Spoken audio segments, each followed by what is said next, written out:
আপনি কি জানেন এই পৃথিবীতে কোটি কোটি মানুষ থাকলেও সবার ভাগ্যে শ্রীমদ্ ভগবদ গীতা বা হরিকথা শ্রবণ করা জোটে না? এটি কোনো সাধারণ ঘটনা নয়। আপনি যে আজ এই মুহূর্তে জীবনের হাজারো ব্যস্ততার মাঝে এই ভিডিওটিতে ক্লিক করেছেন এবং আমার কথাগুলো শুনছেন, এটাকে নিছক কোনো কাকতালীয় ঘটনা ভাববেন না, বরং বুঝে নিন যে স্বয়ং পরমেশ্বর ভগবান শ্রীকৃষ্ণই আপনাকে এখানে হাত ধরে নিয়ে এসেছেন।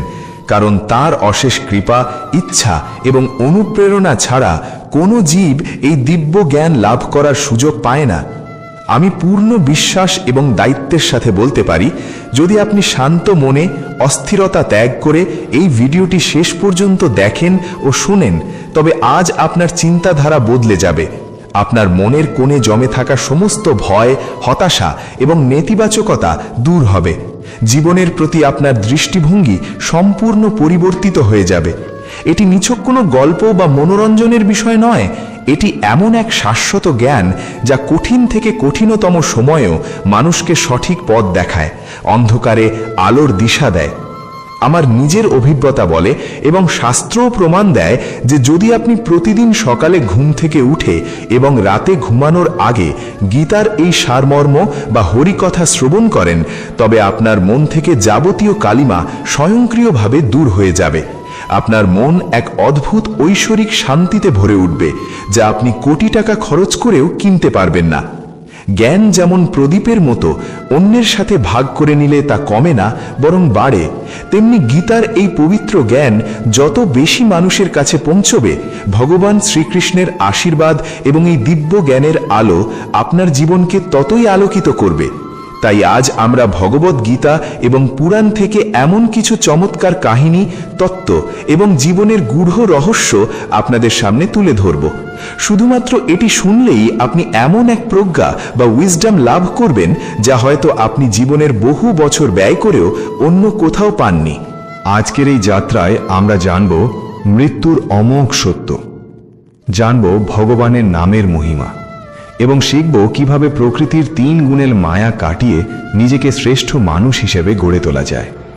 তাই বন্ধুরা, আসুন মনের সমস্ত দ্বন্দ্ব ভুলে ভক্তি ও শ্রদ্ধার সাথে একবার মন প্রাণ দিয়ে জপ করি জয় শ্রী রাধে কৃষ্ণ এবং পূর্ণ মনোযোগ দিয়ে এই দিব্য কাহিনীটি শুনতে শুরু করি। প্রথম কাহিনী, মৃত্যু ও ভাগ্যের অমোঘ লিখন। বন্ধুরা, প্রথমেই যে কাহিনীটি আপনাদের শোনাবো তা মহাভারত এবং পুরাণের অন্তর্গত একটি অত্যন্ত জনপ্রিয় ও শিক্ষণীয় কাহিনী। এই গল্পের মাধ্যমে আপনি জানবেন যে মৃত্যু স্বয়ং ভগবানকেও ভয় পায় না, বরং ভগবানের অলঙ্ঘ নিয়মেই চলে। যার মৃত্যু যেখানে, যে সময়ে এবং যেভাবে লেখা আছে সেখানেই হবে। এই ত্রিভুবনের কোনো শক্তি তা আটকাতে পারে না। একবার এক কাকের সাথে পক্ষীরাজ গরুড়ের খুব গভীর বন্ধুত্ব হলো। গরুড় হলেন ভগবান বিষ্ণুর বাহন, পরম শক্তিশালী এবং ভক্ত। অন্যদিকে কাক হলো এক সাধারণ প্রাণী, কিন্তু তাদের বন্ধুত্ব ছিল আত্মার। দুজনে একসাথে অনেকটা সময় কাটাতেন, সুখ দুঃখের কথা বলতেন। তাদের বন্ধুত্ব এতটাই গভীর ছিল যে তারা একে অপরের কাছে কোনো গোপন কথা রাখতেন না। একদিন তারা এক শান্ত নদীর তীরে একটি বিশাল বটগাছের ডালে বসে গল্প করছিলেন। চারপাশ নিস্তব্ধ, শুধু নদীর কলতান শোনা যাচ্ছে। এমন সময় হঠাৎ সেই পথ দিয়ে মৃত্যুর দেবতা যমরাজের দূত যমদূত হেঁটে যাচ্ছিলেন। যমদূত হঠাৎ থামলেন। তিনি গাছের ডালে বসে থাকা ওই কাকটির দিকে স্থির দৃষ্টিতে তাকালেন। তারপর তার মুখে ফুটে উঠল এক রহস্যময় এবং কিছুটা অদ্ভুত হাসি। তিনি হাসলেন এবং চলে গেলেন। গরুড় এবং কাক প্রথমে যমদূতের এই হাসি উপেক্ষা করলেন। তারা ভাবলেন হয়তো এমনিই হেসেছেন। তারা আবার নিজেদের গল্পে মগ্ন রইলেন। কিন্তু বিধাতার লিখন কে খণ্ডাবে? পরদিনও ঠিক একই ঘটনা ঘটল। সেই একই সময়ে যমদূত আবার সেখান দিয়ে গেলেন এবং ঠিক একইভাবে কাকের দিকে তাকিয়ে কুটিল হাসি হাসলেন। এবার কাকটির মনে গভীর সন্দেহ ও ভয়ের উদ্রেক হল। তার বুকের ভেতরটা কেঁপে উঠল। সে কাঁপা কাঁপা গলায় তার পরম বন্ধু গরুড়কে বলল, বন্ধু গরুড়, তুমি কি লক্ষ্য করেছ ওই কালো যমদূত কালো আমার দিকে তাকিয়ে হেসেছিল, আজও হাসল? নিশ্চয়ই কোনো গন্ডগোল আছে। আমার মন বলছে আমার মৃত্যু খুব কাছে। যমদূতের ওই হাসি অকারণে নয়, ও নিশ্চয়ই আমার প্রাণ নিতে চায়। আমি খুব ভয় পাচ্ছি বন্ধু। গরুড় ছিলেন জ্ঞানী এবং শক্তিশালী। তিনি প্রথমে বন্ধুকে অভয় দিয়ে বোঝালেন, বন্ধু, তুমি অহেতুক ভয় পাচ্ছ। যমদূত হয়তো অন্য কোনো কারণে হেসেছেন, এটা নিছকই সমাপতন হতে পারে, তুমি শান্ত হও। কিন্তু কাকের মন মানল না। এভাবে আরও 2-3 দিন কেটে গেল। যমদূত প্রতিদিন নিয়ম করে আসেন, কাকের দিকে তাকান এবং হাসেন। এখন কাকটি নিশ্চিত হয়ে গেল যে তার আয়ু শেষ। সে কান্নায় ভেঙে পড়ল।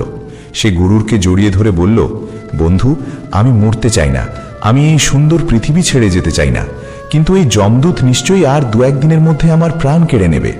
ও রোজ আমার দিকে তাকিয়ে হাসে, মানে ও আমার মৃত্যুর ক্ষণ গুনছে।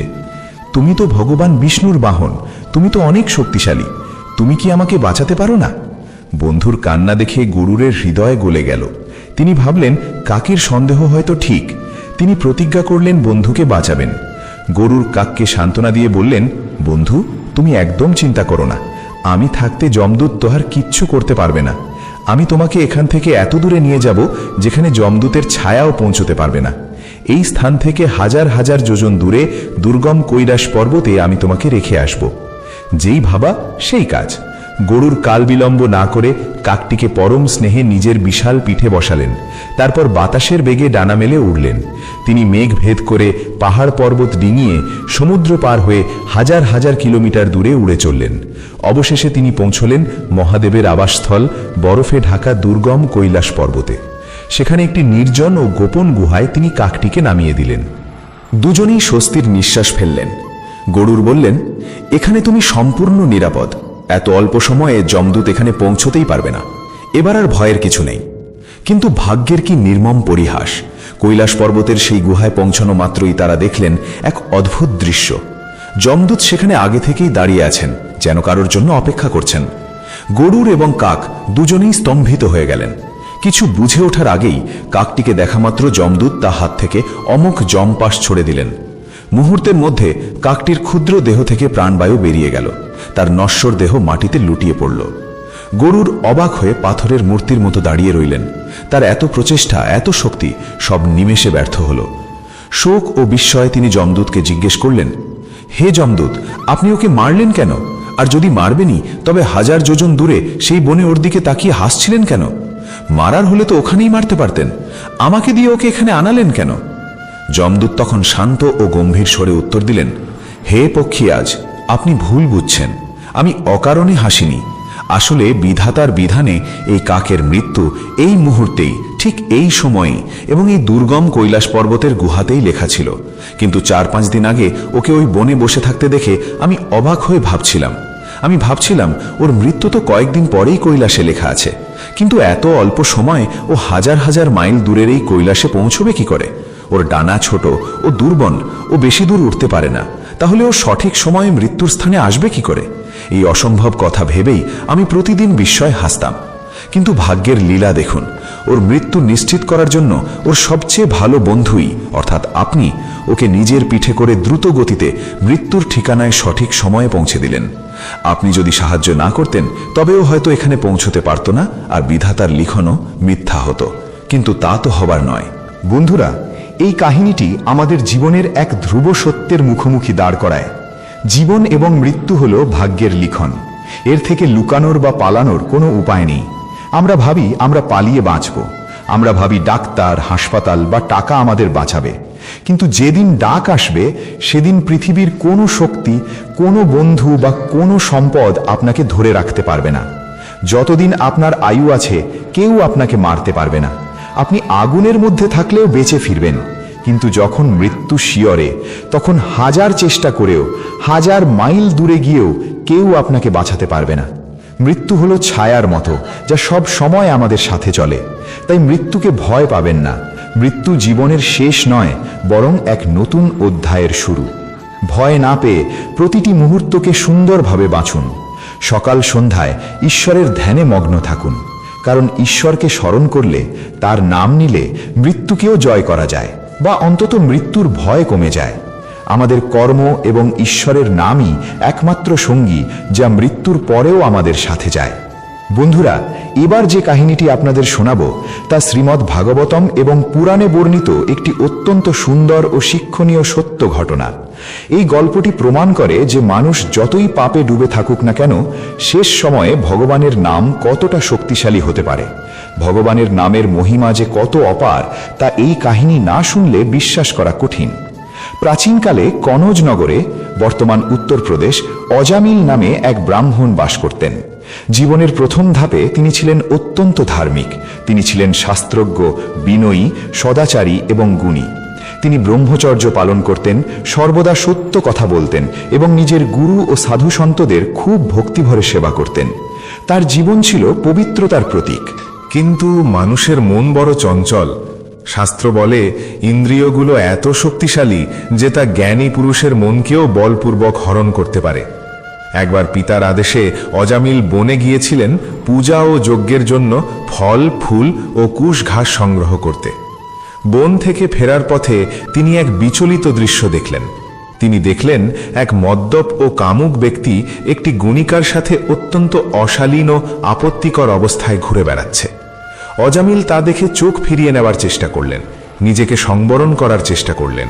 কিন্তু কামদেবের তীরের কাছে তার দীর্ঘদিনের সংযম হার মানল।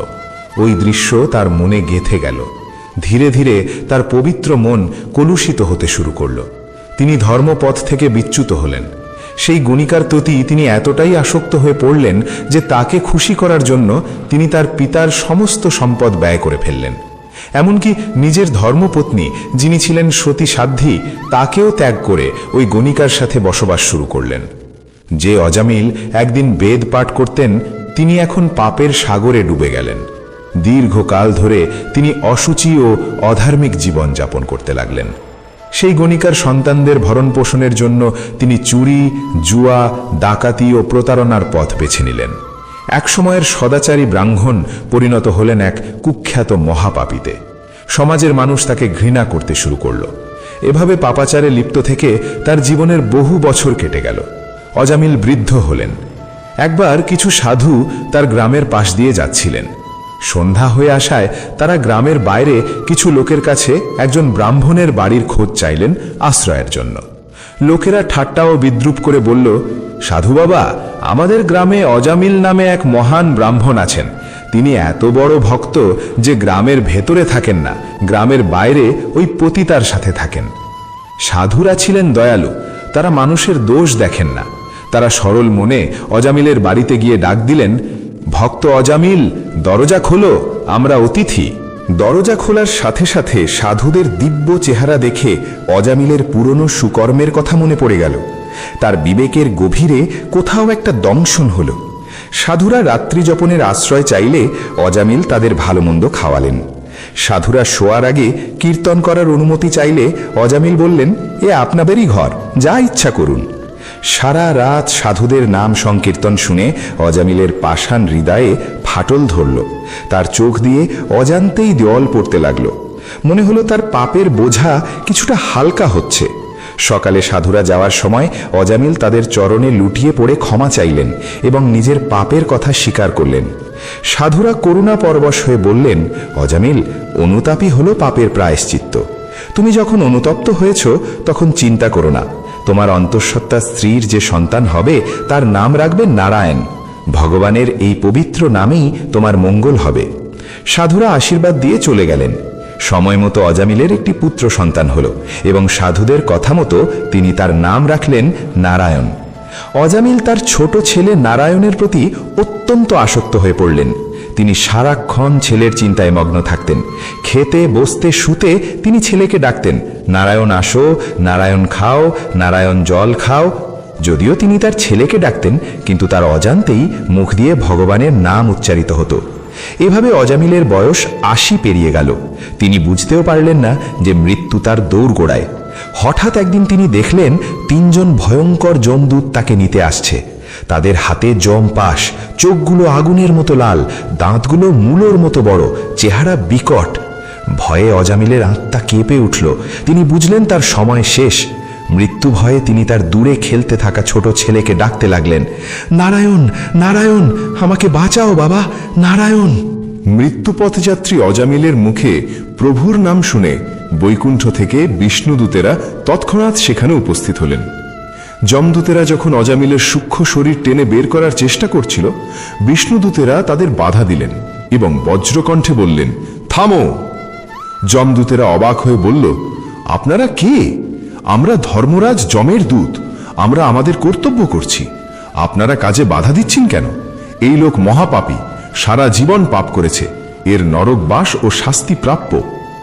তখন বিষ্ণুদূতেরা হাসলেন এবং এক পরম আধ্যাত্মিক সত্য প্রকাশ করলেন। তারা বললেন, তোমরা যদি ধর্মের সেবক হও তবে ধর্মের আসল তত্ত্ব বলো। তোমরা কি জানো না, এই ব্যক্তি মৃত্যুর সময়ে ভয় পেয়ে হলেও, নিরুপায় হয়ে হলেও, এমনকি ছেলেকে ডাকার ছলে হলেও ভগবানের নাম উচ্চারণ করেছে? নারায়ণ, এই 4টি অক্ষর উচ্চারণ করার শক্তি কত তা কি তোমরা জানো? নাম উচ্চারণের সাথে সাথে তার কোটি জন্মের পাপ ভস্ম হয়ে গেছে।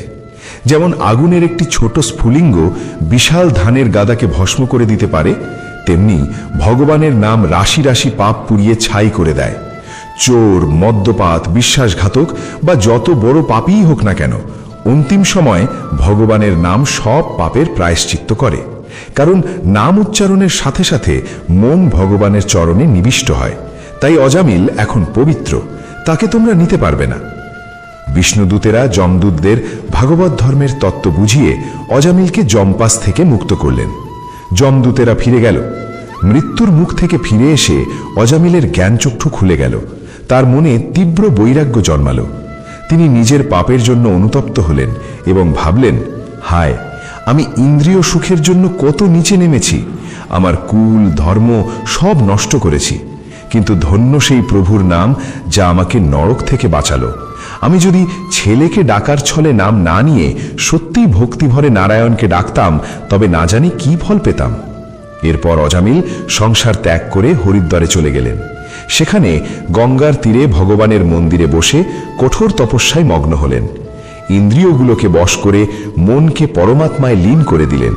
তপস্যা শেষে তিনি দিব্য দেহ লাভ করে বিষ্ণুদূতদের সাথে স্বর্ণরথে চড়ে বৈকুণ্ঠ ধামে গমন করলেন। সুখদেব গোস্বামী মহারাজ রাজা পরীক্ষিতকে বললেন, পরীক্ষিত, এই ইতিহাস অত্যন্ত গোপনীয় এবং সর্বপাপ হরণকারী। যে ব্যক্তি শ্রদ্ধা ও ভক্তির সাথে এটি শোনে বা পাঠ করে, যমদূতেরা তার দিকে তাকাতেও সাহস পায় না। অজামিলের মতো পাপী যদি পুত্রের নাম ডাকার ছলে মুক্তি পেতে পারে, তবে যারা জেনে শুনে ভক্তিভরে প্রভুর নাম জপ করে তাদের কথা আর কি বলবো। বন্ধুরা, এই দুটি গল্প শোনার পর আমাদের মনে প্রশ্ন জাগতে পারে, তাহলে কি আমরা যা খুশি তাই করব আর শেষে নাম জপ করব? না, শ্রীকৃষ্ণ গীতায় বলেছেন, আমাদের কর্মের ফল আমাদের ভোগ করতেই হবে। মানুষ যত চতুরই হোক না কেন, কর্মফল থেকে কেই পালাতে পারে না। আপনি যদি জেনে বা অজান্তে ভালো কাজ করেন, তবে সেই পুণ্য আপনাকে কঠিন সময় রক্ষা করবে। আর যদি পাপ বা অন্যায় করেন, তবে তার শাস্তি আপনাকে পেতেই হবে। বলা হয়, পরমাত্মার সিসিটিভি ক্যামেরা সর্বত্র লাগানো আছে। প্রকৃতি বা পরমেশ্বর আমাদের প্রতিটি কাজের উপর সর্বক্ষণ নজর রাখছেন। আপনি ঘরের কোণে বসে যা করছেন বা মনের গোপনে যা ভাবছেন, সবই তিনি জানেন। মাঝে মাঝে আমাদের মনে প্রশ্ন জাগে, এই পৃথিবীতে পাওয়া অসম্ভব কি? ধন, যশ, খ্যাতি বা ভালোবাসা? না, শ্রীকৃষ্ণ বলেন, অসম্ভব হলো নিজের ভুল বা দোষ স্বীকার করা। মানুষ সহজে নিজের ভুল মানতে চায় না। আমরা সব সময় অন্যের দোষ খুঁজতে ব্যস্ত থাকি। কিন্তু যে ব্যক্তি নিজের ভুল স্বীকার করে এবং তা সংশোধন করার চেষ্টা করে, তার উন্নতির পথে কোনো বাধা থাকে না।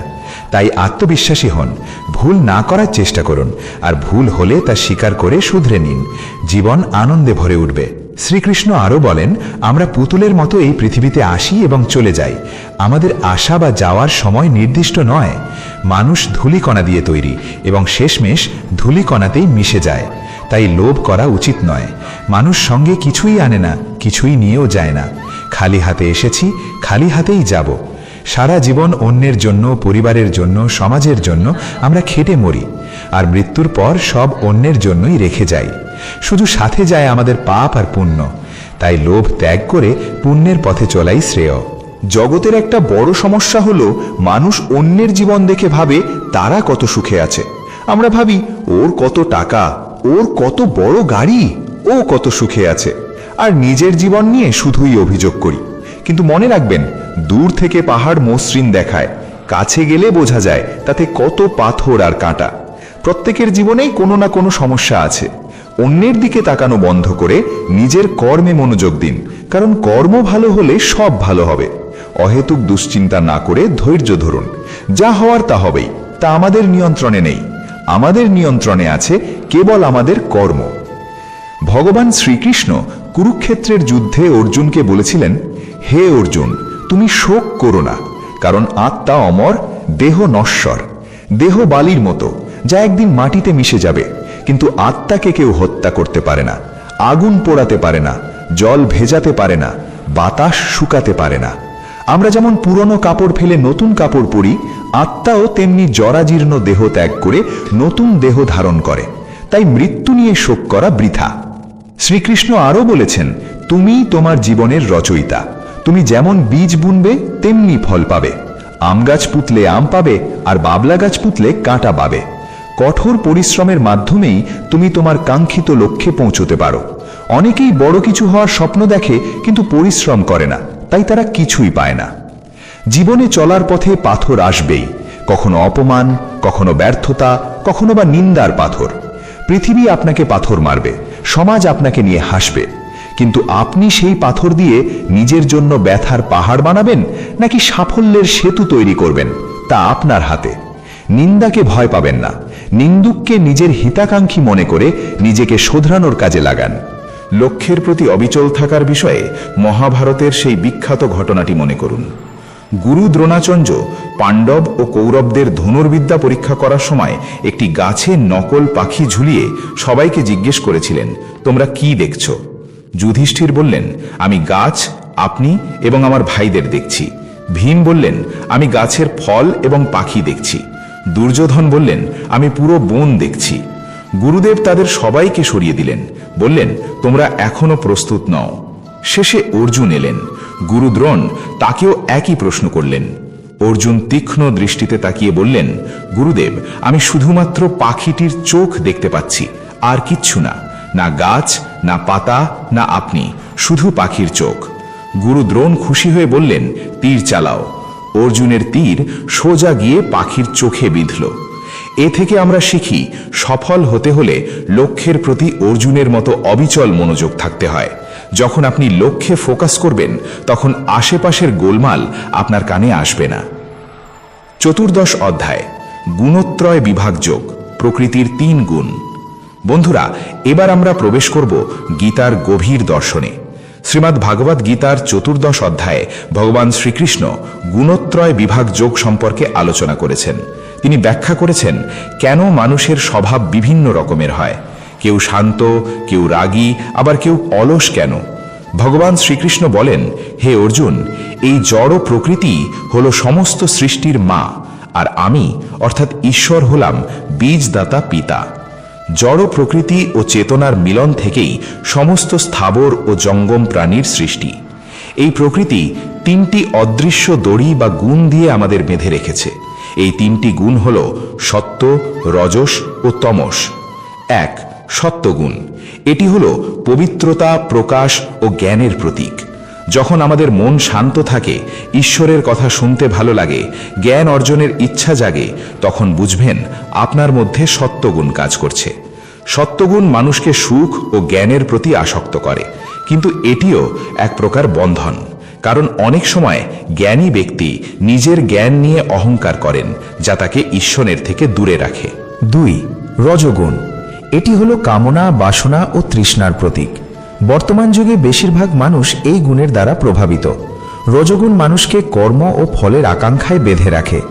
মানুষ ভাবে, আমার আরও টাকা চাই, আরও ক্ষমতা চাই, আরও ভোগ চাই। এই অতৃপ্ত বাসনাই হলো রজগুণ। এর ফলে মানুষ সারা জীবন ইঁদুর দৌড়ে সামিল হয় এবং শেষে দুঃখ পায়। 3. তমগুণ। এটি হলো অন্ধকার, অজ্ঞান ও আলস্যের প্রতীক। এই গুণ মানুষকে প্রমাদ বা পাগলামি, আলস্য ও নিদ্রায় আচ্ছন্ন করে। যখন কোনো কাজ করতে ইচ্ছা করে না, নেশা করতে ভালো লাগে, সঠিক ও ভুলের বিচার করার ক্ষমতা হারিয়ে যায়, তখন বুঝবেন তমগুণ আপনাকে গ্রাস করেছে। তমগুণে মানুষ পশুর মতো আচরণ করে। শ্রীকৃষ্ণ বলেন, মৃত্যুকালেও এই গুণগুলোর প্রভাব থাকে। যে ব্যক্তি সত্যগুণে স্থিত থেকে দেহত্যাগ করে সে উচ্চতর স্বর্গলোক বা জ্ঞানীদের জগতে স্থান পায়। যে রজগুণে থাকাকালীন মারা যায় অর্থাৎ অতৃপ্ত বাসনা নিয়ে, সে কর্মাসক্ত মানুষের কুলে জন্ম নেয় এবং আবার কর্মফলের চক্রে ঘোরে। আর তমগুণে যার মৃত্যু হয় অর্থাৎ অজ্ঞান ও নেশাগ্রস্ত অবস্থায়, সে পশু পাখি বা মূঢ় যোনিতে জন্মগ্রহণ করে অধপতিত হয়। কিন্তু মুক্তির উপায় কি? অর্জুন জিজ্ঞেস করলেন, প্রভু, মানুষ কিভাবে এই 3 গুণের পারে যাবে? শ্রীকৃষ্ণ উত্তর দিলেন, যে ব্যক্তি এই 3 গুণের কার্যকলাপকে কেবল সাক্ষী বা দর্শক হিসেবে দেখে, যে জানে যে আমি কর্তা নই, আমার ভেতরের গুণগুলোই পরিস্থিতি অনুযায়ী কাজ করছে, সেই ব্যক্তি গুণাতীত হয়ে আমাকে লাভ করে। যে মান অপমান, সুখ দুঃখ, শত্রু মিত্র সব পরিস্থিতিতে সমভাব বজায় রাখে, সোনা এবং পাথরকে সমান মনে করে, নিন্দায় ভেঙে পড়ে না, আবার প্রশংসায় গলে যায় না, সেই ব্যক্তি প্রকৃতির এই 3 গুণের বন্ধন ছেড়ে অমৃত লাভ করতে পারে। 15 অধ্যায় পুরুষোত্তম যোগ, সংসাররূপী অশ্বত্থ বৃক্ষ। গীতার 15 অধ্যায় বা পুরুষোত্তম যোগে ভগবান শ্রীকৃষ্ণ আমাদের এই সংসারকে একটি অদ্ভুত অশ্বত্থ গাছের সাথে তুলনা করেছেন। আমরা সাধারণত দেখি গাছের শিকড় নিচে আর ডালপালা উপরে থাকে, কিন্তু এই সংসাররূপী গাছটির শিকড় উপরের দিকে অর্থাৎ পরমাত্মার দিকে, আর শাখা প্রশাখা নিচের দিকে অর্থাৎ এই জড় জগতের দিকে বিস্তৃত। কেন এমন উল্টো গাছ? কারণ এটি হলো আসল গাছের ছায়া। নদীর তীরে দাঁড়িয়ে থাকা গাছের ছায়া যেমন জলে উল্টো দেখায়, তেমনি এই আধ্যাত্মিক জগতের প্রতিফলন হলো এই জড় জগৎ। এখানে আমরা যা সুখ বলে মনে করি তা আসলে আসল সুখের ছায়া মাত্র। এই গাছের পাতা হলো বৈদিক মন্ত্র বা বিষয় ভোগের আকর্ষণ। এর ডালপালা হলো ইন্দ্রিয়ের বিষয়, রূপ, রস, শব্দ, গন্ধ, স্পর্শ। এই গাছটি অবিনাশী, কারণ আমাদের বাসনা শেষ হয় না, তাই জন্ম মৃত্যুর চক্র শেষ হয় না। ভগবান বলেন, এই সুদৃঢ় শেকড়যুক্ত সংসার বৃক্ষকে বৈরাগ্যরূপী কুঠার বা অস্ত্র দিয়ে কেটে ফেলতে হবে। এর অর্থ সংসার ছেড়ে বনে যাওয়া নয়, এর অর্থ হলো আসক্তি ত্যাগ করা, সংসারে থেকেও সংসারের মায়ায় না জড়ানো। পদ্ম পাতায় যেমন জল থাকে কিন্তু পাতা ভেজে না, তেমনি আমাদের থাকতে হবে। তারপর সেই পরম পদের সন্ধান করতে হবে যেখান থেকে আর ফিরে আসতে হয় না। সেটাই হলো ভগবানের ধাম। শ্রীকৃষ্ণ আরও একটি অত্যন্ত গুরুত্বপূর্ণ কথা বলেছেন এই অধ্যায়ে।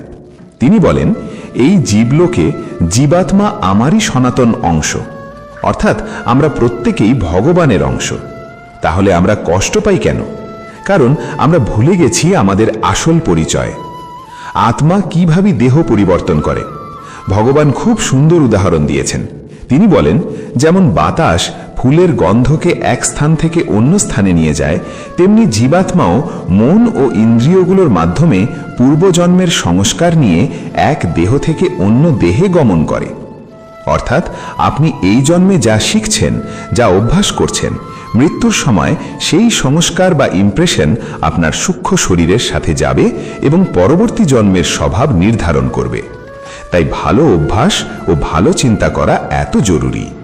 মূঢ় ব্যক্তিরা আত্মার এই যাত্রা দেখতে পায় না, কিন্তু জ্ঞান চক্ষুর অধিকারীরা তা স্পষ্ট উপলব্ধি করেন।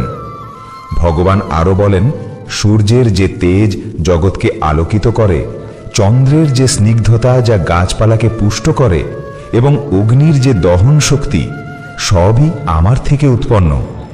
আমি সকল প্রাণীর পেটে বৈশ্যানর বা জঠরাগ্নি রূপে থেকে খাদ্য হজম করাই। আমি সকলের হৃদয়ে বসে আছি এবং আমার থেকেই স্মৃতি, জ্ঞান ও বিস্মৃতি আসে। এই জগতে দুটি সত্তা আছে, ক্ষর অর্থাৎ নশ্বর দেহ যা ধ্বংস হয়, এবং অক্ষর অর্থাৎ অবিনাশী আত্মা যা ধ্বংস হয় না। কিন্তু এই দুয়েরও ঊর্ধ্বে একজন আছেন, তিনি হলেন পুরুষোত্তম বা পরমাত্মা। তিনি এই বিশ্ব ব্রহ্মাণ্ড ধারণ করে আছেন। যিনি এই গূঢ় সত্য জানেন, তিনিই সর্বজ্ঞ এবং তিনিই প্রকৃত ভক্ত। অনুপ্রেরণা, জীবনের সারমর্ম ও মোটিভেশন। বন্ধুরা, গীতার এই গভীর দর্শন আমাদের প্রাত্যহিক জীবনের প্রতিটি সমস্যার সমাধান দেয়। আসুন শ্রীকৃষ্ণের বাণীর আলোকে আমরা জীবনের কিছু পরম সত্য ও শিক্ষা এক নজরে দেখে নিই, যা আপনার বেঁচে থাকার ধরন বদলে দেবে। 1. ধৈর্য ও সময়ের খেলা। শ্রীকৃষ্ণ বলেন, জীবনের সবচেয়ে বড় শিক্ষক হল সময়। সময় যা শেখায় তা পৃথিবীর কোনো স্কুল বা বিশ্ববিদ্যালয় শেখাতে পারে না। যখন আপনার সময় খারাপ যায়, তখন ধৈর্য ধরুন। মনে রাখবেন, রাত যত গভীর হয়, ভোর তত কাছে আসে। যা আজ কঠিন মনে হচ্ছে, তা কাল সহজ হয়ে যাবে। মেঘ কেটে সূর্য উঠবেই, তাই হতাশ হবেন না। যে ধৈর্য ধরে সেই শেষ পর্যন্ত বিজয়ী হয়। 2. বিশ্বাস ও সম্পর্কের মান। একবার যদি কাঁচ বা বিশ্বাস ভেঙে যায়, তবে তা জোড়া লাগানো গেলেও দাগ থেকে যায়। যা আপনার চোখের জলের কারণ হয়, তা কখনো আপনার মঙ্গলের হতে পারে না। এই দুনিয়া বড় স্বার্থপর। যখন আপনার পকেটে টাকা থাকবে, সবাই আপনার খোঁজ নেবে, কিন্তু বিপদ এলে দেখবেন ছায়ার মতো সবাই মিলিয়ে গেছে। তাই নিজের সুখের চাবি অন্যের পকেটে রাখবেন না। কিছু সম্পর্ক ভাড়ার বাড়ির মতো হয়, যত সাজান না কেন সেগুলো দিন শেষে আপনার হয় না। 3. বাস্তবতা ও শান্তি। স্বর্গে সবকিছু আছে, কিন্তু মৃত্যু নেই। গীতায় সবকিছু আছে, কিন্তু মিথ্যে নেই। আর এই দুনিয়াতে সবকিছু আছে, কিন্তু মানুষের মনে শান্তি নেই। আমরা শান্তির খোঁজে বাইরে ছুটি, কিন্তু শান্তি আমাদের ভেতরেই আছে। আমরা বৃষ্টিতে স্নান করতে পছন্দ করি, কিন্তু প্রতিদিন স্নান করার জন্য বৃষ্টির উপর নির্ভর করতে পারি না। ঠিক তেমনি ভাগ্যের উপর নির্ভর না করে নিজের পরিশ্রমের উপর ভরসা করুন। ভাগ্য লিফটের মতো, যে কোনো সময় বন্ধ হতে পারে, কিন্তু পরিশ্রম সিঁড়ির মতো, যা আপনাকে সব সময় ওপরে নিয়ে যাবে। ভুল করা ও ঘুরে দাঁড়ানো। ভুল করতে ভয় পাবেন না। যে ভুল করে না, সে নতুন কিছু শেখে না। আচার খাওয়া লজ্জার নয়, কিন্তু আচার খেয়ে পড়ে থাকাটাই লজ্জার। এই দুনিয়ায় কোনো শক্তি আপনাকে আটকাতে পারবে না, শুধু আপনার নিজের আলস্য এবং নিজের প্রতি অবিশ্বাসের চিন্তা ছাড়া। যদি আপনার মধ্যে জেদ আর পরিশ্রমের আগুন থাকে, তাহলে যারা আজ আপনাকে নিয়ে টিট করে দিচ্ছে, কাল তারাই আপনার জন্য হাততালি দেবে। স্বপ্ন দেখা ও বড় হওয়া। সব সময় বড় স্বপ্ন দেখুন। যদি চাঁদ নাও পান, তাতে কি হয়েছে? অন্তত আকাশ পর্যন্ত তো পৌঁছাবেন। অহংকার করবেন না। ভাগ্য যে কোনো সময় বদলে যেতে পারে। রাজা ভিখারি হতে পারে, আবার ভিখারি রাজাও হতে পারে। আয়না সব সময় একই থাকে, শুধু সামনের ছবিটা বদলে যায়। তাই মাটির সাথে মিশে থাকুন, বিনয়ী হন। শক্তিশালী মানসিকতা। দুর্বল হবেন না। যে কেউ আপনাকে ভেঙে ফেলতে পারে, বরং এতটাই শক্তিশালী হন যে যে আপনাকে ভাঙার চেষ্টা করবে, সে নিজেই যেন ভেঙে যায়। মনে রাখবেন, সমস্যা আপনাকে ভাঙার জন্য আসে না, আপনাকে শক্তিশালী করার জন্য আসে। সোনা যেমন আগুনে পুড়ে খাঁটি হয়, মানুষও তেমনি সংকট ও কষ্টের আগুনে পুড়ে মহান হয়। ঈশ্বর তাদেরই কঠিন পরীক্ষা নেন, যাদের তিনি বড় কিছু দিতে চান। 7. বাবা মায়ের গুরুত্ব। শ্রীকৃষ্ণ বলেন, এই জগতে বাবা মা ভগবানের চেয়েও বড়, কারণ ভগবান সুখ আর দুঃখ দুটোই দেন, কিন্তু বাবা মা শুধুই সন্তানের সুখ চান। একজন মা তার ঘামে ভিজে যান, আর একজন বাবা রোদে পুড়ে যান, যাতে তাদের সন্তান ভালোবাসায় ও ছায়ায় বড় হতে পারে। তাই জীবনে যত বড়ই হন না কেন, বাবা মায়ের প্রতি কর্তব্য ভুলবেন না। তাদের চোখের জল যেন আপনার পতনের কারণ না হয়। 8. কর্মযোগ ও কথা। দুনিয়া কম শোনে, বেশি দেখে, তাই কথা কম বলুন, কাজ বেশি করুন। আপনার সফলতাই আপনার হয়ে চিৎকার করবে। কঠিন পরিশ্রম ভাগ্য বদলে দিতে পারে। মনে রাখবেন, দেশলাইয়ের কাঠি প্রদীপ জ্বালানোর পর ফেলে দেওয়া হয়। মানুষকেও সমাজ ততক্ষণই মনে রাখে যতক্ষণ সে কোনো কাজের। তাই নিজের যোগ্যতা বাড়ান, যাতে কেউ আপনাকে উপেক্ষা করতে না পারে। 9. প্রার্থনা ও চিন্তন। শ্রীকৃষ্ণ বলেন, অর্জুন, চিন্তা করো না, চিন্তন করো, কারণ চিন্তা বা ওয়ারি আমাদের চিতার দিকে নিয়ে যায়, আর চিন্তন বা মনন আমাদের পরম লক্ষ্যের কাছে পৌঁছে দেয়। প্রার্থনার কোনো রং হয় না, কিন্তু তা জীবনকে রঙিন করে তুলতে পারে। যখন আপনি মন থেকে প্রার্থনা করেন, তা আকাশে শোনা যায় এবং কোনো না কোনো রূপে ফিরে আসে। কর্মফল কখনো ঠিকানা ভুল করে না। 10. শেষ কথা, নিজের পরিচয়। জীবন একটি যাত্রা, এখানে কেউ স্থায়ী নয়। আজ যা আছে কাল তা থাকবে না। সম্মান হারানো এক মুহূর্তের ব্যাপার, আর তা ফিরে পাওয়া কঠিন। তাই নিজের চরিত্র ও ব্যবহারকে এতটাই উঁচুতে রাখুন যাতে কেউ আপনার সম্মান নিয়ে প্রশ্ন তুলতে না পারে। দয়ালু হন, কিন্তু দুর্বল হবেন না। ক্ষমা করুন, কিন্তু শিক্ষা নিতে ভুলবেন না। বন্ধুরা, পরিস্থিতি যাই হোক না কেন, অভিযোগ করার পরিবর্তে কৃতজ্ঞ থাকুন। ভগবান আপনাকে যা দিয়েছেন তা অনেকের কাছেই স্বপ্ন। যে ব্যক্তি নিজের জীবনের প্রতিটি পরিস্থিতিতে শান্ত থাকে, সুখ দুঃখে বিচলিত হয় না এবং নিজের কর্তব্য সততার সাথে পালন করে, শ্রীকৃষ্ণ বলেন, সেই আমার প্রিয় ভক্ত। নিজেকে কখনো একা ভাববেন না। যিনি আপনার ভাগ্য লিখেছেন তিনি এই ব্রহ্মাণ্ডের সবচেয়ে বড় লেখক। আপনার গল্পে যদি এখন দুঃখের অধ্যায় চলে, তবে অপেক্ষা করুন, পরের অধ্যায়ে সুখের সূর্যোদয় হবেই। শুধু বিশ্বাস রাখুন, নিজের কাজ করে যান এবং ভগবানের ওপর ভরসা রাখুন।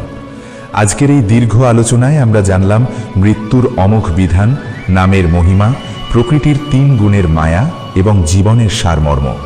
আশা করি এই কথাগুলো আপনাদের হৃদয়ে স্পর্শ করেছে এবং জীবনের পথচলায় নতুন আলো দেখাবে। যদি আজকের এই আলোচনা আপনার ভালো লেগে থাকে, তবে কমেন্টে অবশ্যই লিখুন জয় শ্রী রাধে কৃষ্ণ। এবং এমন আরও অনুপ্রেরণামূলক, আধ্যাত্মিক ও জ্ঞানগর্ভ ভিডিও পেতে আমাদের গীতার বাণী চ্যানেলটি সাবস্ক্রাইব করে বেল আইকনটি চেপে দিন। মনে রাখবেন, জ্ঞান ভাগ করে নিলে বাড়ে। তাই এই ভিডিওটি আপনার প্রিয়জনদের সাথে শেয়ার করে তাদেরও আলোকিত হওয়ার সুযোগ করে দিন। সবাই ভালো থাকুন, সুস্থ থাকুন এবং সর্বদা সৎ পথে চলুন। দেখা হবে পরের ভিডিওতে নতুন কোনো দিব্য জ্ঞানের সাথে। ততক্ষণ পর্যন্ত